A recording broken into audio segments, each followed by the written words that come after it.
What's up? What's going on? What's good, everybody? Peace and blessings. It is Wednesday, March 6, 2024, and this is the Boxing Source Midweek Report. Yes, right. J.R. Bell, James Bell, the leader of the Boxing Source, here with you live and direct. And, we got, of course, a big event coming up on Friday as we have a heavyweight bout knockout chaos there that's going to be in Riyadh, Saudi Arabia, headlined by Anthony Joshua, the former two-time unified heavyweight champion of the world, going up against Francis Ngannou, of course, the MMA heavyweight star, world champion in MMA, now, in his second professional boxing match, and now against Anthony Joshua. So we have it. Taylor Tate there, of course, with first Anthony Joshua. They're at 34 years old, 6'6", with a reach of 82 inches from Watford in the United Kingdom. Of course, as I mentioned before, two-time unified heavyweight champion of the world. Very active in 2023 with 3 fights, with wins over Jermaine Franklin, Robert Elias, and Otto Wallin. With that last fight against Otto Wallin in Riyadh, Saudi Arabia, going up against Francis Ngannou. Of course, they're at 6'4". Reach is pretty much like, hey, unconfirmed. I would say it's around 82. Don't take that to the bank, but I'd say it's about 82. And he's there at 37 years old. And he's there with his second pro. But of course, we know what happened there in his first one against Tyson Fury. Was able to lose by a split decision there, even though we scored a knockdown on Tyson Fury in the third round of that fight. But 2 judges felt like Tyson Fury won pretty much the majority of the fight. One judge gave Tyson Fury 6 rounds. One judge gave Tyson Fury 7 rounds. But, a lot of people felt like they felt like Francis Ngannou won that particular fight. And what was crazy is that with that performance, even though he lost, already had Francis Ngannou there in the WBC rankings there. So that was wild. But I want to get in one guest here to join with me, looking ahead to Friday's big bout. Of course, our great guest, as always, Boxing Academic is in the building. What's happening? What's up, JR? How you doing tonight, man? All good, man. We got this event on Friday. Looks like it's gonna be on Friday afternoon in the East Coast, though, man. That's the takeaway from this, is that we won't be able to, kind of like try to catch it live unless if we got it ready on our phones or something at work or whatever it is. If we're, of course, you got to buy the pay-per-view and whatnot. So it's not gonna be on at night. No, it will not be on at night. And that's one of the major takeaways from this particular event. This is not like, the Day of Reckoning that was on a Saturday, where you can at least have it on a Saturday afternoon and, with the U.S., you know what I mean? But nope, this is Friday in Riyadh, Saudi Arabia, man. So yeah, that's one takeaway from this, though. But it's gonna be in the afternoon for us. That's right. Like 12 p.m. afternoon? I would say starting around that time, around 12 p.m. maybe, so it's gonna be a tough stretch, because you gotta, it's an underrated fight card that we got on this, and it's gonna be, that's gonna suck, man. You know what I mean? Yeah. I mean, I don't think that they're looking for a profit, though. What do you think? I don't think they're necessarily looking for a profit. Yeah, putting it on a Friday, it definitely don't see a profit coming off of this, because even with the UK, like the UK would have to be tuned in or whatnot. But it looks like from what I'm seeing though, is that they would have this main event of this particular card at 6 p.m. Eastern time on Friday. So maybe you would have, some folks that, will see what's happening. They'll be able to see what's happening at, 6 o'clock. But like, say for example, if you're over in the West Coast Pacific time, that's 3 p.m. Pacific. That's kind of like a bad little look there if you're trying to catch that fight live. Well, hopefully it'll have some great highlights that people will want to watch it again. Yeah, I mean, like I was saying about Ngannou's previous, some people had the expectations of that one, like saying, hey, you know what, I don't really see much coming out of this.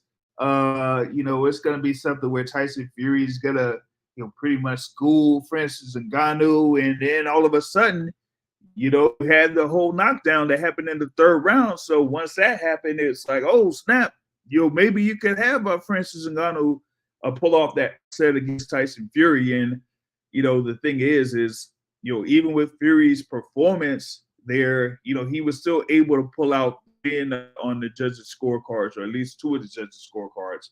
So at least he was able to have that in his favor for Tyson Fury. Here, for instance, Ngannou is going up against Anthony Joshua, who, like I was mentioning, he had 3 fights in 2020, so he kept busy. He stayed in the gym, so and he, came off of his win over Otto Wallin in December, and he's right back in the gym. So this is going to be a really different situation here for Francis Ngannou, even though he's been, training out there in Las Vegas with Dewey Cooper over there. I don't know if it's like over at ALX, or I mean, he's had some time over at ALX Boxing out there in Las Vegas, but probably in a few other training facilities out there in Vegas. But is different. At least for me, it's different when you're facing a guy that has been fighting fairly often in comparison to a guy that's like fought once a year or whatever it is, because it's like you seen Tyson Fury and how he looked, going into that bout against Francis Ngannou. He wasn't like in any type of shape whatsoever as far as like being prepared or being ready for any fight against anybody, much less Francis Ngannou. So you're gonna have a stark comparison or a stark contrast with Anthony Joshua, who's just fresh, getting in the getting his groove as far as like what he does in the ring and things like that. So it's gonna be something to see if how Francis Ngannou responds to all that. Yeah, I mean, I got 2 points off of what you just said. Mm-hmm.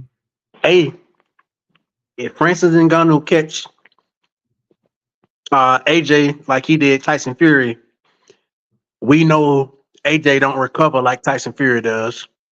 So it'll be a completely different rest of the fight.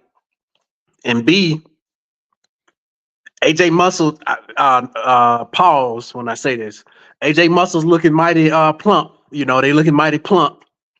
So, I'm thinking he gonna be all right, in terms of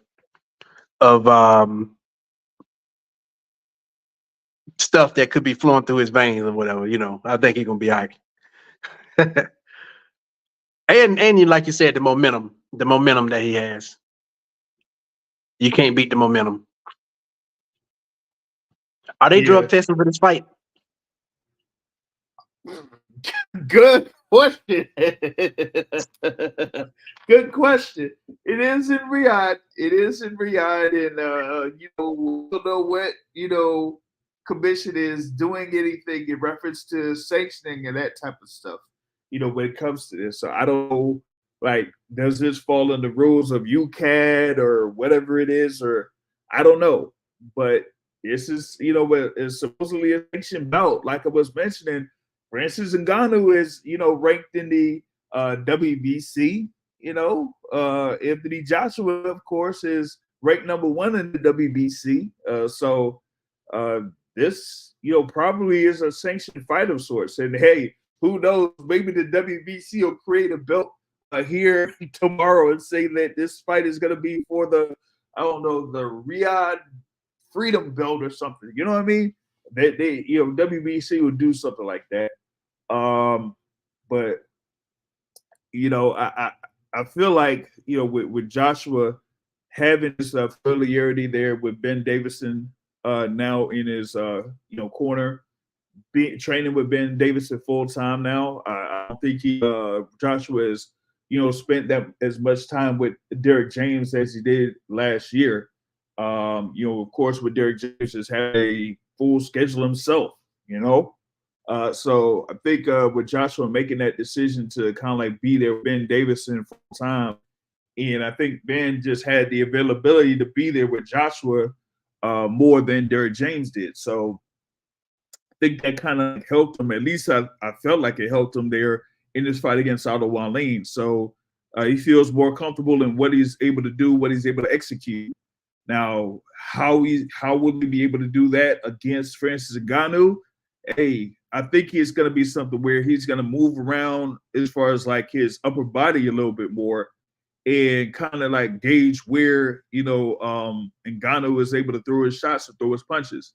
Like everything comes off of the jab usually with Anthony Joshua. And so if he's able to, get comfortable with that and figure out when he's able to, see if Ngannou's going to throw counters, then he'll be able to try to respond to that. I'm looking at who's going to be able to counter the counter shot. Whoever's able to do that might be able to have an early advantage in this fight. And at least for me, I think it's something where Joshua will be able to, try to take advantage early. And if he's able to do that, then it could be a long, long night for Francis Ngannou. Shout out to Joseph Heron of Warwick Boxing in here, joining us live, while we through the Boxing Source Midweek Report with this Joshua versus Ngannou preview at the very least here. But with Ngannou, I feel like, there's it's still like a lot on the line for him. He looks like he might be going back to MMA. I've heard that he may be fighting someone in the MMA. I forgot what it was because there was like a recent event that happened and he was in attendance for that. And they were saying like he was going to fight the winner of that. But he still, has a lot on the line here, having two professional bouts against two of the top heavyweights in the sport of boxing, and that's the thing, man. It's like I'm not sure how he's gonna be able to respond on this. Joe says everyone seems to think that Joshua's going to whoop Ngannou's ass in 2 rounds while standing in the pocket. I can't see it. I think he's going to implement the Ruiz rematch strategy. Yeah, that could be a good point. That's a very good point there, Joe. Yeah, I don't feel like Joshua is going to be in there over aggressive. I think he's going to try to take his time and just, jab his way through most of the fight. I don't think he's going to be wary of what Ngannou can do as far as like being able to land a shot, being able to land a big shot. That's what you were talking about. Boxing Academic. If he lands a big shot on Joshua, it's that over. Could really affect Joshua. You know what I mean? So he's gonna fight smart, fight efficiently. Like I said, like it's gonna be a mix of that Ruiz rematch with a little bit of what we saw against Otto Wallin. Some aggression, but not like overly aggressive to the point where he could be open to, a real shot. You know what I mean? Joe, go ahead. Any plan of Joshua that doesn't consist of him making Ngannou run into shots and being the person sort of keeping Ngannou off balance and running Ngannou into shots. Any plan that does not involve that and involves Joshua pressing the issue, throwing shots, and them both throwing shots and seeing who landed first does not bode well for Joshua. It could bode well, but why for him? Why take that risk? Because we've seen a number of times when he does take those risks, he either questions himself, he either gets caught and can't like recover, et cetera, et cetera. So yeah, I definitely agree with Joseph in that it's going to be the Ruiz 2. And instead of what's the name just being too slow, I think he gonna walk what's the name into shots. And the way that he has worked with Ben Davison, it bodes well for that. Joshua is looking closer to the Joshua of old. I mean, he's more confident in himself, and that's the biggest thing. He's confident and not afraid to throw a shot before he starts like continuing to walk again and reset and stuff like that. So as long as he can move, and Ngannou follow, walking gun into a shot, move, and Ngannou follow, walking gun into a shot. I mean, that's the plan that's going to probably be the safest for him. And then Ngannou gonna bring the action, because I don't see Ngannou as the style of fighter that will not bring the action. Like, he's a person who's still like hungry and is respectful of the opportunity that he's getting. So I see him bring the action, which could not bode well for him in his enthusiasm to show off. Because shoot, if Joshua hit him with a shot, he just as well could not recover himself. We don't know how he responds. I hadn't watched many of his MMA fights. I watched a couple, but I ain't never seen him like hurt like that. So I don't know how he'll respond. Yeah, that's the thing about it. How will he be able to respond with to Joshua's punches? Even though Joshua, was kind of like, to me, almost like a concussive type of puncher, but he accumulates, like, his punishment gets to a point where it gets to be too much, and then he knocks down his opponents instead of like something that could be a one and done type of thing. Good point by Joe here. You can win a fight against a big puncher from mid to long range. Why on earth would you sit in the pocket with the beggar? Hey, just like we saw there with Andy Ruiz Jr. Like, he pretty much fought from mid to long range against a guy that could only really affect you, up in the pocket and in close range. I got an answer to that one. All right. Why would you do it? If you lack mental toughness, and if the fans are booing at you and making you feel some type of way, which then makes you question yourself, and you're like, oh, they're talking about me, or they think this way about me. So now you feel like you got to impress them by doing something that's going to like make them like you again. Like, if you're weak-minded and you let stuff like that get to you, then that's why you will go in the pocket and throw shots against people, because people booing against you, and then you get clipped, which ain't smart to me, but yes. Well, there's that. And there's also, what happened, at least in that first fight with Andy Ruiz, where he was able to catch Andy Ruiz with a counter shot, counter uppercut to put him down on the canvas. And then he just got, too greedy. Overconfident. And overconfident. And that ended up being his downfall. He said that would be very sporting of AJ, giving Francis the only opportunity to win. I mean, that would be the only, like I said, the best shot for Francis Ngannou. Like I was saying before, I'm not all too, where I can't really confirm the reach for Francis Ngannou, but I think it's like a little bit like what I say, about 80, maybe 81 or something like that. But also too, like, Joshua is a few years younger than Francis Ngannou, so I mean that's gonna have to count for something. It's gonna have to count for something. What if what? Oh, go ahead. Well, I can wait till after this question. I'll ask my question after that. Well, he says, how is AJ going to respond if he can't hurt Francis Ngannou within the first 3 rounds? My thing would be, it depends on what he what he is able to do in those first 3 rounds. To me, I wouldn't be all too concerned about that. I would just be like, you know what? Continue to fight my pace, fight my style, and then eventually I'll be able to get, what I need to get. If I get a stoppage, cool. If I get a knockdown, cool. But I'm not going to get it to the point where Francis Ngannou is going to have a chance to, be able to hurt me if he could. So it's more of like an economical approach that I'm seeing there from Anthony Joshua. I don't think he's going to try to, push it, unless if he feels like, hey, I got him. You know what I mean? There should be no way that this guy comes in this ring and out staminas Anthony Joshua in a 10-round fight.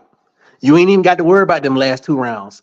In a 10, outside of Anthony Joshua getting clipped and hurt so bad to where his stamina is compromised on that one, there's no way that a Anthony Joshua not taking severe punishment should get out worked out, hustled out, endurance. Then no way Ngannou should out endurance Anthony Joshua.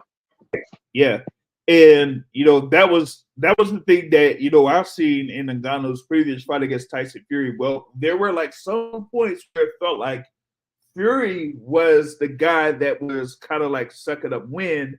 They're like within rounds 6 through 8, but then after rounds 8, then you saw like Ngannou sucking up wind, and I think that was kind of like the difference there in that particular fight.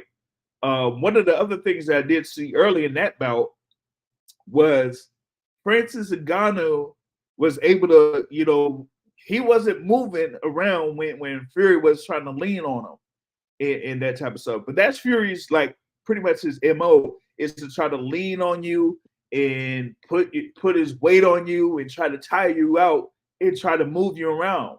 And he couldn't really move Francis Ngannou like that. So that kind of like helped Ngannou there early in the fight. But like I said, with the stamina going down there in that tail end of the fight, that kind of like was part of Ngannou's downfall. I don't think that Anthony Joshua is going to try to test that because that isn't Joshua's MO. He's just there to try to fight at mid-range, fight at a distance, and just break it down. So I don't really think he's going to try to fight in close quarters or try to fight in the pocket. That wouldn't be a good move for Anthony Joshua in this sense. So this leads to my question that I was going to ask.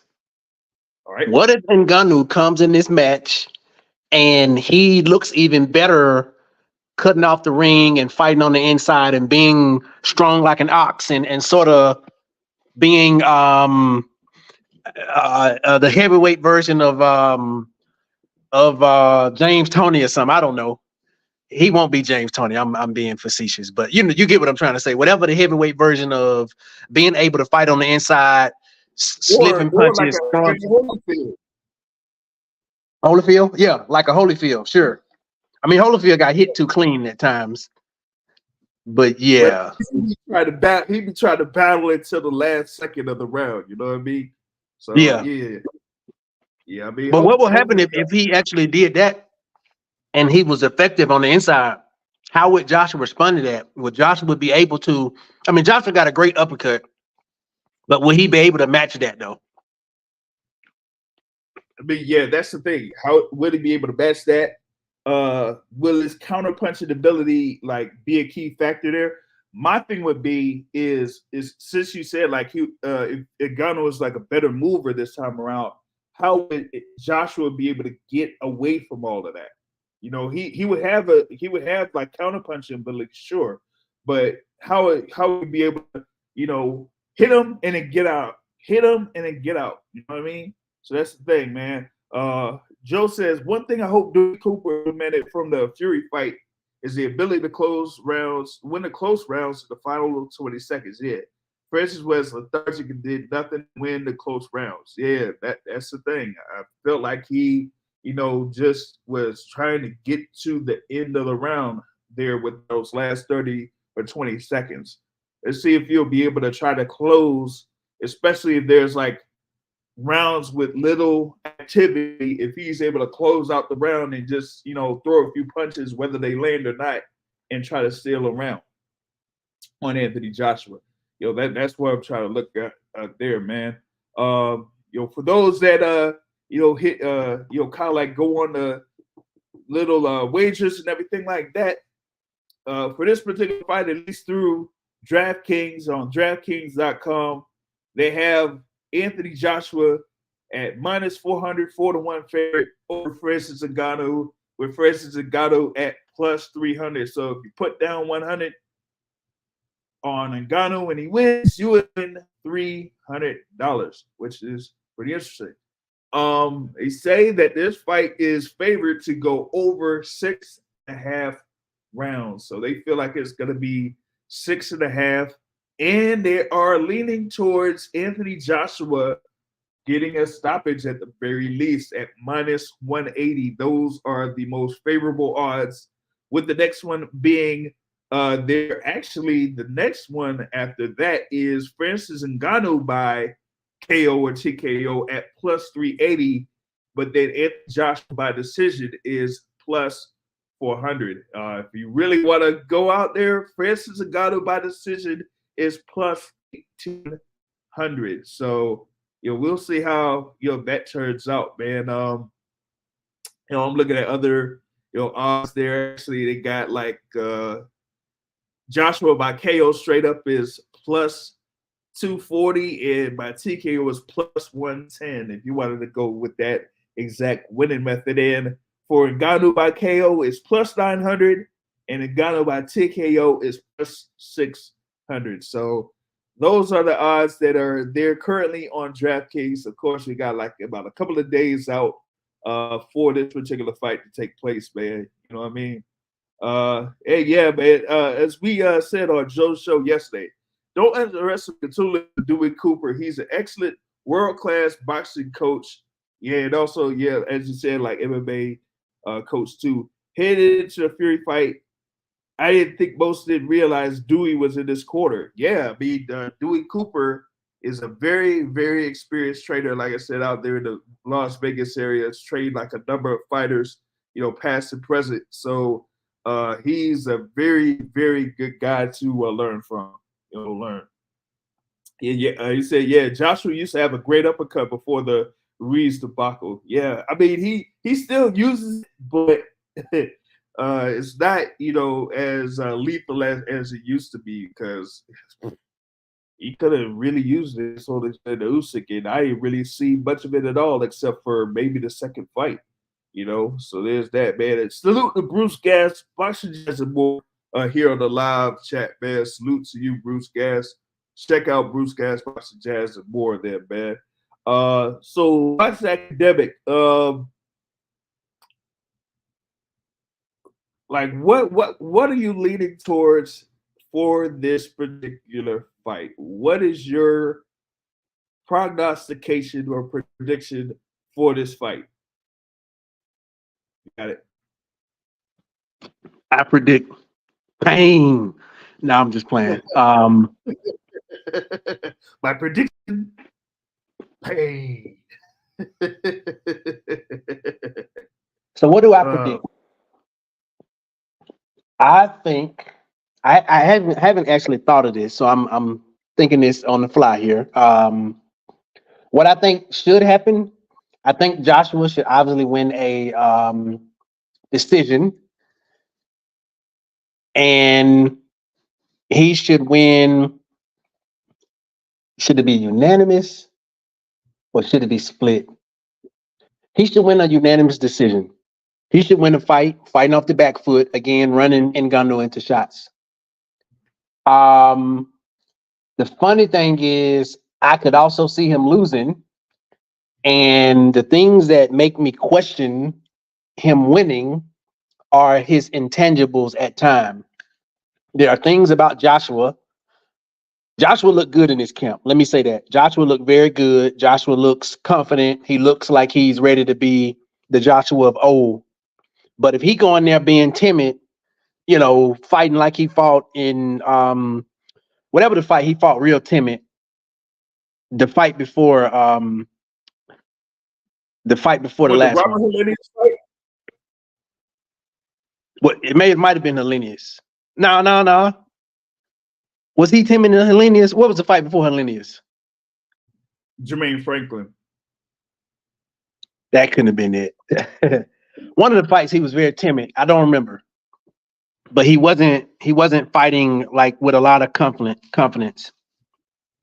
And so if he goes in there like that, questioning himself, not really knowing what to throw, which I don't think that'll be an issue, because I think that might have been some of the style that was probably being implemented under the trainer he had at the time. That style to me doesn't work for him. I'm glad. I think Joshua did a great job of going to different trainers to understand like things he can implement at different times. But it just appears that his current trainer, is just more suited for him in taking his sort of amateurish professional style and making the most out of that, as opposed to being a body shot specialist, which that's not necessarily him. Throw some body shots, but you like to fight from the mid to that long range and make people walk into shots. Yeah, you do that because you're fighting shorter people, but Joshua should win a unanimous decision, and if he loses, he'll probably get knocked out, or he'll have got knocked down a few times to where he loses on the card. But him losing can get to system him either get knocked down or knocked out. But he Well, should win. Yeah, I think the thing for Ngannou, his best shot for a win is try to get a stoppage on Anthony Joshua here in this case. But I pretty much agree with you on Joshua as far as like him, being able to find something there with Ben Davison. He's had all those previous traders, Derek James, Robert Kraken, Robert Garcia, probably been hanging around a other traders too, while he's, trying to figure out like what his true identity is or whatever, like you were saying. But he should be able to be comfortable and, just coast. I say coast to a unanimous decision. This almost going to be more of like the Andy Ruiz rematch that he had there in Saudi Arabia, man. That was, back there in 2019 when he had that rematch. And it was a unanimous decision win. Like he just, it looked like he fought timid or whatever it is for some people, but he just fought a smart fight. He just kept the distance against a much shorter fighter, a fighter that kind of like fights in close range and can't really extend out for a jab. But yeah, he's gonna be facing a much taller guy in Francis Ngannou, but Ngannou, like it's not like he's gonna have a more consistent jab than Joshua, and it's not like he could be able to move around the ring like Joshua could. So it's more about what Joshua can do and not allow Ngannou to try to bully him or anything like that. You know what I mean? I don't know, JR. Sorry, I thought you were done. No, go ahead. I said, I don't know, because them counter shots that I saw from Ngannou in that last fight makes me think that the way that he might catch Joshua slipping is on a counter, is on some type of counter where Joshua is stepping back after he throw a punch with his hands down, and he might catch him on a counter going out, and then that may be the start. Yeah, it just depends on like if Joshua is what I'd say. I mean, not like slipping, but he forgets to like put his off hand up when he falls back. Joe said, "Hey, Jermaine Franklin is an excellent boxer who uses a lot of face and upper body movement. Those fighters always give AJ problems. Hey, that like Povetkin was a guy that used a lot of face and upper body movement against Anthony Joshua and was a southpaw. But yeah, like guys like that really give Joshua problems because like they move a lot. Actually, who else? There was another fighter there that gave Joshua a lot of problems with the upper body movement. And that was Carlos Takam. Like Takam had like a high guard, pretty much putting his arms up close to his face and everything. And for Takam, like it made it like difficult for Joshua. Yeah, he was able to get a stoppage, but you kind of see like there were times when he tried to work his way into getting that stoppage there against Carlos Taka. But yeah, as long as you're able to, give like a lot of upper body movement, almost like a Mike Tyson or a Joe Frazier or somebody like that, then you'll definitely give Joshua issues because he really doesn't like that much movement around because he can't like really. It's almost like he can't really figure out where the guy's gonna go because if you have fighters that have like a lot of movement like that, you want to see if you can figure out if they have a pattern of their movement. So when they start to do it, you don't throw where they're originally where they start at. You throw that where they're gonna go. Because once you do that, then you could be like, okay, I caught them with a good one, like right where they were gonna be able to go. So yeah, I think that Joshua has to make that adjustment for those type of fighters, but he definitely don't have to worry about that here against Francis Ngannou. Ngannou's going to be right there, right in front of him, so you don't have to worry about that. Unless, like you were saying, Boxing Academic, maybe Dewey Cooper, taught him some stuff to, cut off the ring a little bit better or whatever it is to have to think a little bit more, it could happen. It could happen, so definitely looking forward to this bout here because it's there in the heavyweight division. There's gonna be a few notable people within the heavyweight division that'll be in attendance. As you see in the press conference, you had Tyson Luke Fury there, so he's gonna be tuned in to this particular fight. There, just hope he'll be there for the fight on May 18th against Alexander Usyk. That's all pretty much we're concerned about with Tyson Fury. Just make sure that you're there to fight Alexander Usyk on May 18th. So looking forward to that. That's the main event, but I'm not only very interested in the main event. I'm very interested in the co-feature bout. They're in a heavyweight division with two definite top 10 fighters there at heavyweight. Zhilei Zhang, I big bang, I bang everybody against Joseph Parker, former WBO heavyweight champion there. So you're gonna have Zhilei Zhang, of course, southpaw, 6'6", there. 26-1-1 with 21 KOs. Joe Parker 34-3 with 23 KOs. Of course, he's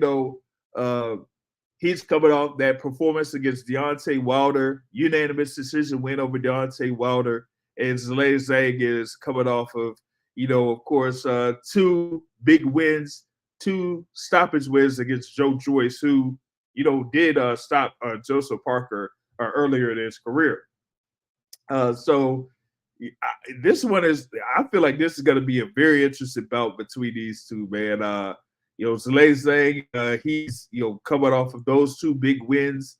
He could probably, really set himself as a serious contender for the heavyweight titles there if he's able to get a big win here against Joseph Parker, man. And Parker's just trying to get himself to, be a world champion again. And he had, that win over Deontay Wilder, where a lot of people felt like that was an upset of pretty big proportions. So I'm interested to see if Parker has that same type of approach against Zhilei Zhang with the movement, the herky-jerky at times, that they're trying to surprise Zhang there with a few punches. But also, and this is a huge factor here. You have Zhilei Zhang at 40 years old coming into this bout against Joseph Parker, who's there at 32 years old. Will Zhilei Zhang, still have, enough to, try to get to Joseph Parker? I mean, hey, he's been over there in New Jersey or whatever it is, training very well. So we'll see, man. We'll see how that goes. What he said, then Jay is kind of punching by trade, facing this young bit freezes AJ. Look at the Usyk fights, yeah, but especially in the first Usyk fight, you seen Usyk. Well, one, he pretty much had his front foot on the outside of Anthony Joshua. He, made sure that he was first in the attack and doing feints and then hitting them with the lead left hand and then getting out of the pocket before Anthony Joshua could do anything. So it took like I would say 4 or 5 rounds before Anthony Joshua really could get to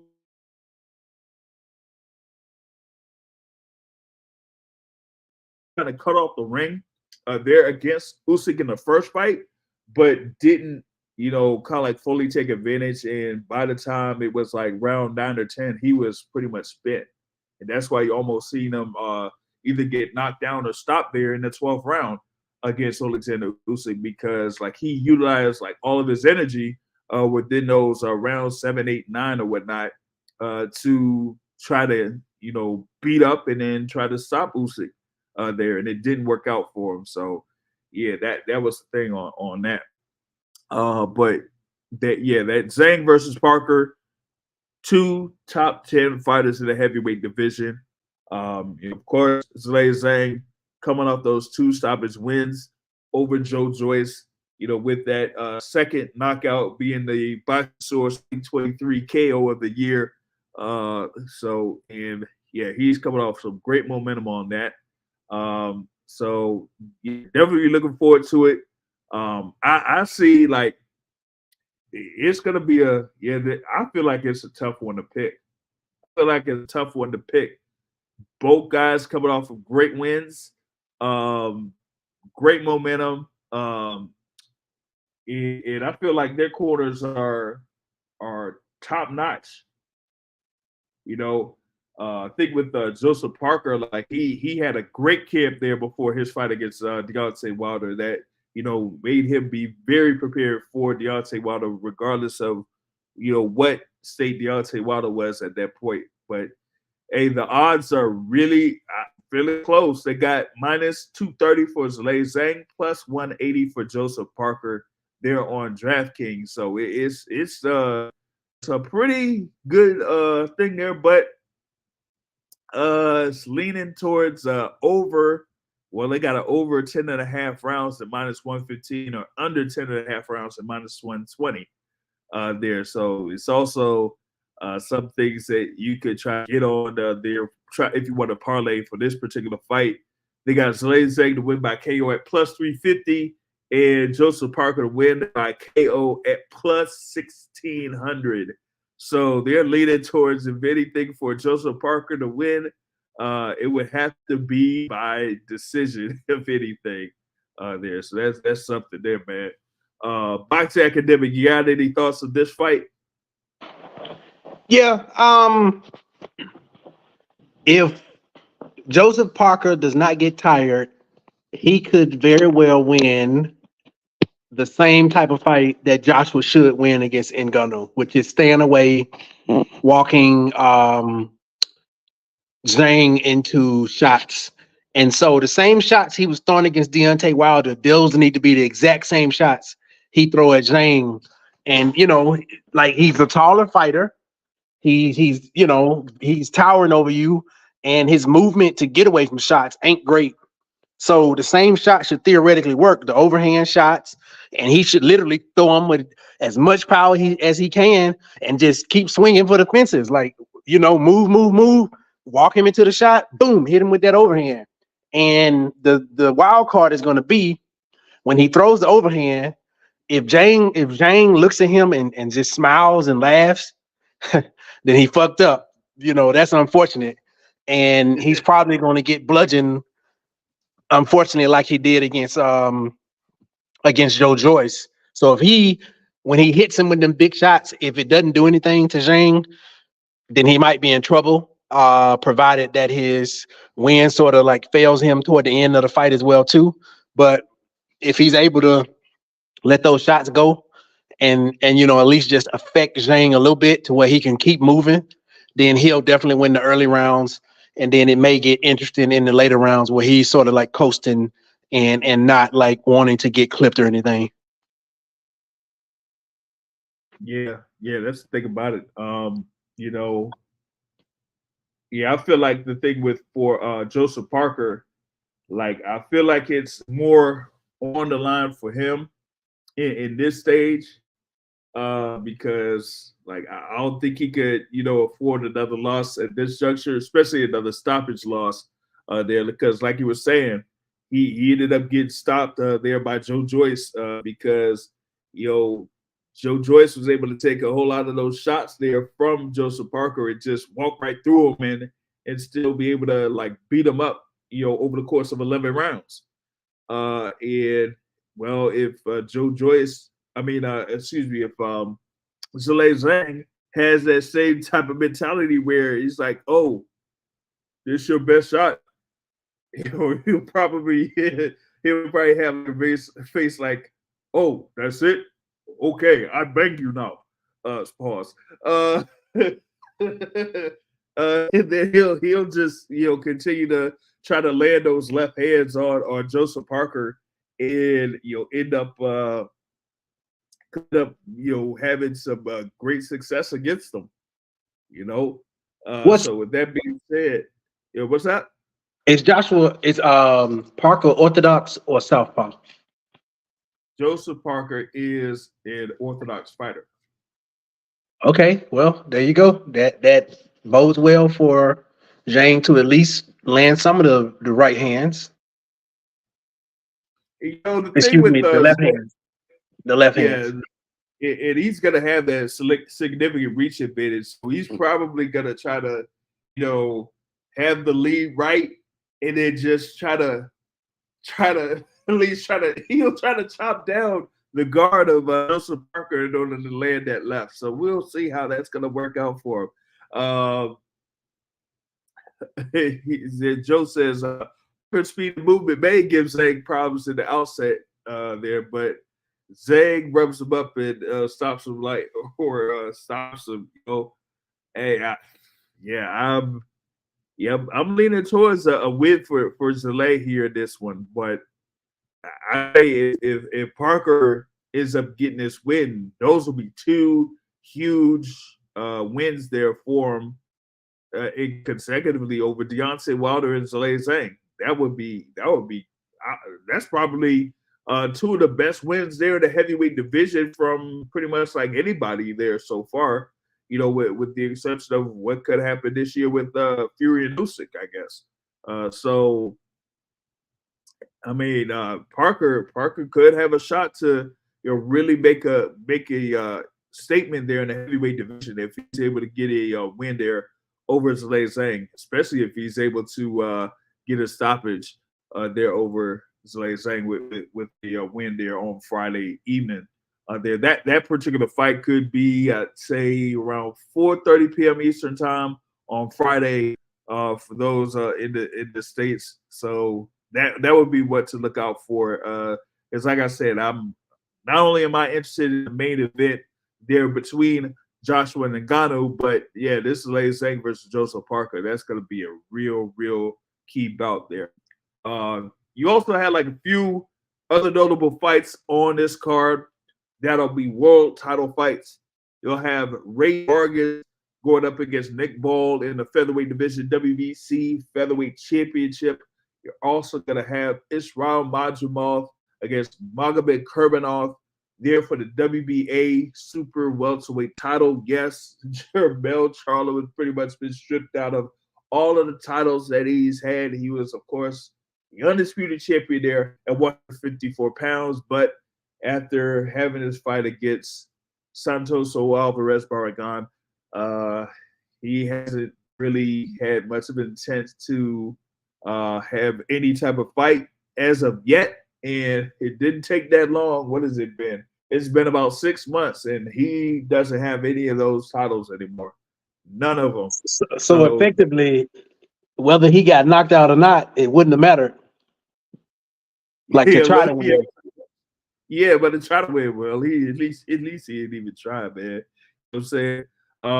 Big ups to Big Bless and Boxing out here live, and big ups to Maurice Jones of Four Quarters Boxing in here live with us, man, to join in on the boxing talk and the preview there for that Joshua Ngannou card.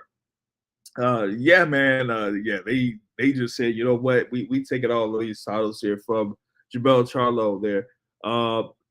And what else they had? You have like lightweight division, Mark Chamberlain versus Gavin Gwynn. In the heavyweight division, you got Justin Dooley versus Kevin Lorena. That's going to be a fight between like two contenders there in the heavyweight division. There, if you check the rankings, they should be like all over the heavyweight rankings. I think you got in the WBO, Kevin Lorena is number 11 and Justice Hooley is number 12 there in the WBO. And I've seen Justice Hooley like ranked around the other boxing organizations as well. So that's going to be pretty key bout there in the heavyweight division to watch out for as well in this fight card. Knockout chaos there. Like I said, it's going to be in the middle of the day. It's going to start in the middle of the day. Eastern time. I think you're saying like maybe it's going to be 12 o'clock. I hope it's not starting at 12 p.m. Eastern time. Yes, they do have a bunch of fights on this card, but imagine trying to stretch this card out for 6 hours, almost like that Day of Reckoning. That thing started at, I forgot when it started, but it did like last about 6 hours. That was crazy. You know what I mean? So hopefully they'll be able to get the fight card moving in a good little pace right there, man. So there's that. But that that's what I got in reference to that, the Knockout Chaos fight card. Really looking forward to like I said, those the main event, the co-feature bout and whatnot. There's been a whole lot of other stuff that's been going on in the sport of boxing.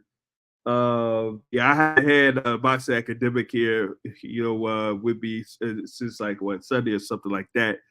But there's been a couple of stories that have kind of been released here over the past couple of days. One has dealt with or involved Santoso Alvarez Barragan. I guess this other report looks like it's been kind of solidified or whatnot. That they have Canelo facing Jaime Munguia on May 4th. That's what it's looking like. Canelo Alvarez versus Jaime Munguia on May 4th. But the thing about it is, it would be Canelo versus Munguia on dual networks or whatnot. So it looks like if it's going to be against Jaime Munguia, it would be there on Amazon Prime and also on the Zone pay-per-view. So pretty much. So that's the thing, is that they've kind of locked down the thing there with Munguia, and it's going to be on joint pay-per-views. Well, first on Amazon Prime pay-per-view, and then also on the Zone pay-per-view.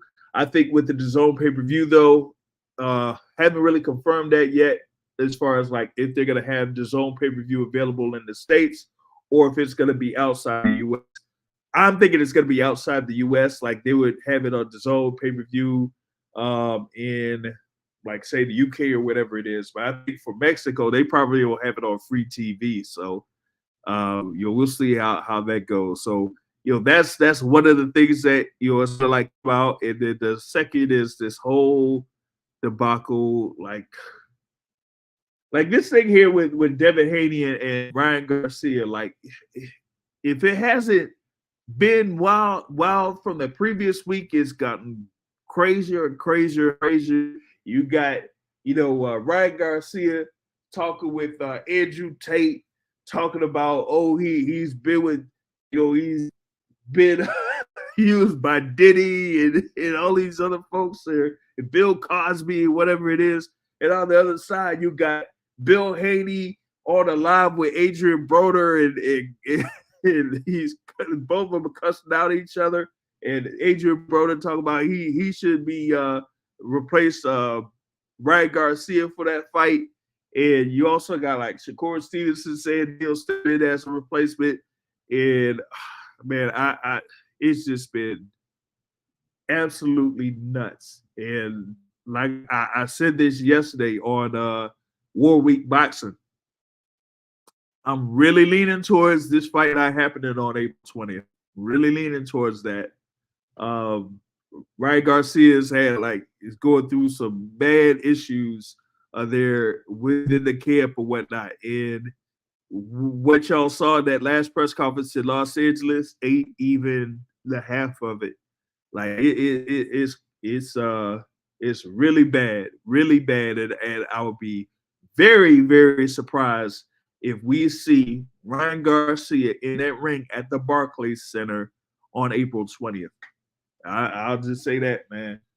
Box Academic, see, you've been following what's been going on. What are your reactions to it? When I say this, I mean it with the utmost respect possible. But when a person is, I'm gonna not even bite my words. I'm gonna just say what I feel is weak minded.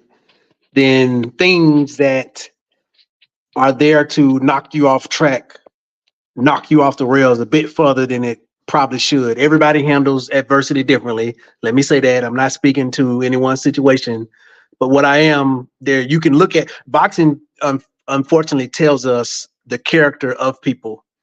And if we were all put in the square circle to see our character, it would reveal it no different than it reveals it for these fighters. And so by test, by fire, by Olympic trial, um, yeah, Ryan Garcia appears to be weak minded.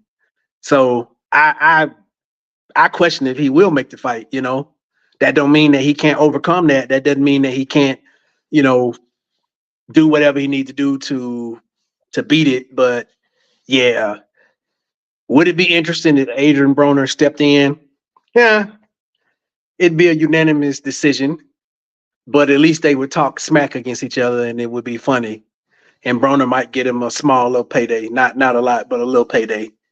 Um, yeah, Ryan Garcia probably feel that he gonna lose his fight. I mean, I don't see many scenarios where he wins the fight, like even by knockout. I don't see that scenario.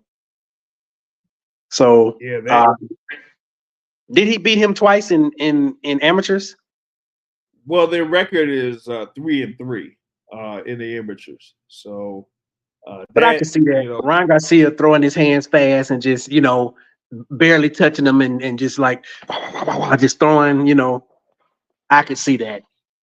And I'm sure Devin has only gotten better as he has grown and gotten more strength. But yeah, Ryan Garcia probably see the writing on the wall and is probably doing everything he can to be like delay it for whatever reason. Misdirection. Look over there, misdirection, and slip out the fight or whatever, so he can not have the shame of losing, which is a part of the fight game. But yeah, I don't see Ryan winning, and it's unfortunate that all the other stuff is going on, which I don't know what's going on in his camp, but I do know that looking at him in the gladiator ring, he one of the weaker minded gladiators, and it's unfortunate. yeah, and the whole thing is like all this stuff that he's been like posting and whatever it is. Like it's kind of crazy whether they said, hey, uh is his account hacked or whatever it is or whatnot. I'm like, uh, it's not at all too good as far as like how people are reacting or fans are reacting to it. You know what I mean? So that kind of like is you know uh I would say a bad look on the part there. So I would say, look, if he's able to just get himself calm down and take it easy here in these next couple of weeks and just be focused on training and prepare himself for this bout, then okay, yeah, he'll be able to make it to this bout. But outside of that, seriously don't see a path for him or Ryan Garcia winning this fight against Devin Haney. And like you said, it's gonna be unfortunate because this will be his first world title shot. His first world title shot. He could have, had an opportunity to fight for a world title at 135 and to do that. But now he's able to do it here at 140. And he's coming off of, he had his win over Oscar Duarte, but also it'll be like 1 year since the fight that he had against Gervonta Tank Davis, and he was able to get stopped by Tank Davis. If he gets stopped by Devin Haney in this particular bout, that's gonna hold some real weight against him because it's gonna be like the two biggest fights in his career. He would lose and lose by stoppage. And this being a world title fight, it'll be like what would be the next opportunity that Ryan Garcia would have in order to fight for a world title. It could be a good long time before that happens, especially if he doesn't have a good showing against Devin Haney on the 20th. So there's definitely a lot on the line there for Ryan Garcia in this particular fight. And so, like I'm seeing here, if he's able to give a good showing and maybe Devin Haney gets a decision win, a fairly good decision win against him, then yeah, okay, I'll be able to go forward with that, or Ryan Garcia probably would be able to live with that. But if he gets like embarrassed and gets like 12-0'd on the cards, or embarrassed and gets stopped like I don't know, maybe like when Devin Haney had fought Antonio Moran or something like that. That was like the last time Devin Haney had scored a stoppage victory was 2019.